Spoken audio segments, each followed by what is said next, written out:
Nanatiling tikom ang bibig ni Vic Soto, kaugnay ng usaping kinasasangkutan nina Kim Chiu at anak-anakan na si Riza May Dizon na patuloy na pinag-uusapan sa social media sa kabila ng dami ng mga komento at reaksyon ng publiko.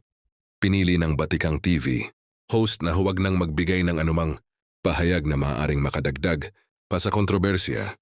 Ayon kay Vic, hindi na kailangang gatungan pa ang issue dahil mas makabubuting hayaan na lamang itong humupa.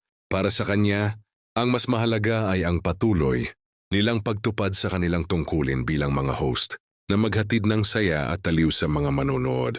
Hindi na rin nagbigay ng panig si Vic hinggil sa mga batikos at opinyong umiikot online. Sa halip, mas pinili niyang manatiling nakatuon sa positibong layunin ng kanilang trabaho at sa pagbibigay ng dekalidad na entertainment sa publiko.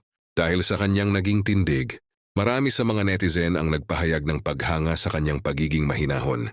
Ayon sa ilan, ipinakita ni Vic ang pagiging propesyonal sa pamamagitan ng pag-iwas na makisawsaw sa isang usaping hindi naman siya direktang sangkot.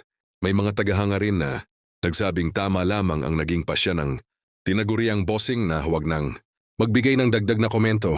Para sa kanila, mas mainam na ituon ang pansin sa pagpapasaya sa mga manunood kaysa palakihin pa ang isyong pinagdedebatehan sa social media. Sa ngayon, patuloy pa ring pinag-uusapan online ang naturang issue.